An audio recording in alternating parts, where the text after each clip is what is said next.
Alrighty, it looks like it's officially game on. A little bit over 1 month into the new year now, and we've already had a couple brand new 2023 fragrance releases hit the market. So based off of what it looks like right now, it might be a lot like last year where we had a bunch of new releases come out all at once within the first few months of the year, and then it was radio silence for several months. We didn't start getting more new releases until like, I want to say the middle of summer last year. There was a big gap there. It was really quite weird. So that definitely put strain on people's wallets, and if you guys who are wanting to pick up some new releases, I suppose you'll have to strategize on which ones you really want to pick up because they're going to come out all at once most likely. We're already getting it rolling here. And today we're going to be checking out Valentino Uomo Born in Roma Intense, which is a flanker, not the first flanker, but a flanker to Valentino Born in Roma. This is just the original here. This is the originator of the Born in Roma offspring, essentially. And so this is kind of like a flanker to Valentino Uomo and a flanker of a flanker and so on. However, not to say that these are anything like Valentino Uomo or Uomo Intense, because they are not. So most people, when it comes to especially fragrance enthusiasts, you guys are generally going to like the original and Intense better. However, these Born in Romas have grown on me a little bit. Even the original Coral Fantasy has as well. So honestly, just judging off the 3 notes that we have been given here, this one looks decent. I want to break into it and let's try it. Like I said, guys, a lot of new stuff is going to be coming out. If you want to learn about these new fragrance releases, get subscribed. If you want to pick up some amazing fragrance deals, make sure you check out my mailing list. I'll link it down below. Helped a lot of you guys get stuff like Low Meteor Extreme, Luminous Night, a whole bunch of other rare stuff. So definitely be on that mailing list. So here's the bottle, and you can definitely see essentially what they've done is they've carried the color of the Valentino wording or lettering down into the gradient. Now this lighting is not very appropriate because you can't really see it all that well, but this one here, new one, does have a bit of a gradient going on. You could see it much better in pictures. Here's what I find to be really interesting, and I noticed this when I was looking at the pictures. Coral Fantasy and this one look quite a bit similar. The only difference is Born in Roma Intense is a bit of a darker gradient. This one's a little bit more of a light pinkish oranges type of deal going on. All around though, they're quite similar. And again, with these bottles, they are now going over to a cap instead of just the integrated atomizer like the old style. All right, let's go ahead and get this one on skin. Like I said, just judging off the 3 notes, it looks like it'll be halfway decent, but you know, we'll see kind of what we have. Honestly, I kind of like that off the rip here. Really nice bright opening with a bit of almost a bubblegumminess, but not quite in the same way as Born in Roma itself. You know, Born in Roma, the original, kind of Invictus Aqua inspired. Some might say YSL Eau de Parfum inspired. This one here is kind of playing on some of that bubblegummy sweetness, but then it's going with a different type of sweetness, more of like a toffee tonka bean style of thing going on here.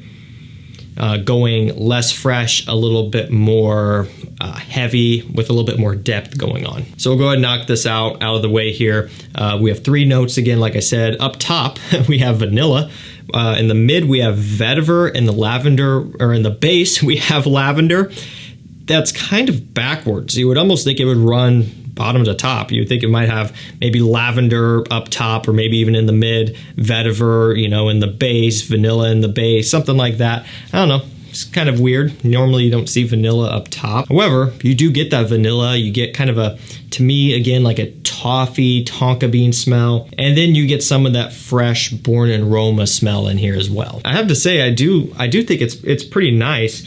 You know, this is going to be something maybe more for spring and more for fall, even going into winter, whereas the original Born in Roma, I would say, is going to be more of, you know, a summer scent overall. It's fresher, it's more fun, it's a little bit more playful. This one just has a little bit more going on, even some warm spices as well, like, you know, the vetiver I'm not actually getting a whole lot of yet. I'm actually getting a lot of the vanilla toffee tonka thing, and then even, I don't know if it's a pink pepper maybe, or something along those lines, just to give it a little bit of a kind of a spicy, warm pop in addition to those other notes. You know, this one I think has a little bit more character. You know, there's more going on that you can dissect, whereas with the original Born in Roma, it is kind of to be taken at face value. It's just, kind of an aquatic blue style of scent, essentially. Not ragging on it, I don't mind it, but this kind of has a little bit more to dive into, and it's a little bit more to get excited about. That being said, this is still not going to get a lot of the fragrance enthusiasts excited. Like, this doesn't hype me up by any means. I do think it's pleasant. I do think I could find myself generally getting more personal enjoyment out of this one than the original Born in Roma. A lot of the reason why I would like the original is just the wearability and mass-pleasing aspect. You just can't mess it up. This, to me, would be something that potentially I would reach for maybe when it's a bit cooler outside if I kind of want something in this ballpark. And so what about Born in Roma Coral Fantasy? Well, I actually like this one a good amount as well. This one kind of was hit or miss. It's a little bit more unique, being that it has a tobacco leaf accord in here, a red apple, and some other things going on. It also is quite nice, but generally, it's going to be more fresh in just a different way, even than Born in Roma. You get that kind of fruitiness from the red apple. It's not a tobacco like Spice Bomb Extreme or anything of that sort. It's tobacco leaf. It's kind of a leafier, green or fresher tobacco variety, just giving it some texture. So kind of the line right now, this is going to be the sweetest one. Even more sweet than Yellow Dream to me. That one had some pineapple, ginger, some woods going on.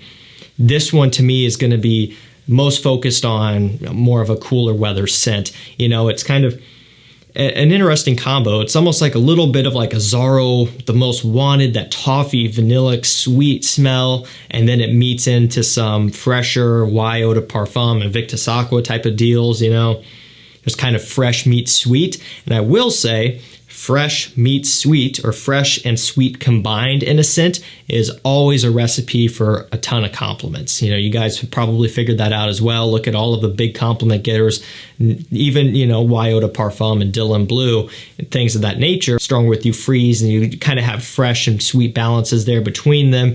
This is kind of doing a similar thing, to where it's just going to be very mass pleasing because it's hitting on a bunch of different categories of scent. So this one is categorized as an Eau de Parfum intense concentration. In terms of the Born in Romas, they've never really been, anything to write home about in terms of performance. They've always been, for the most part, average. Eau de Parfum would perform better than something like Born in Roma and Victus Aqua, same deal. However, they're just kind of right in that mid-range average 6-7 hour performance. Maybe you get some outliers, 8 hours every now and then.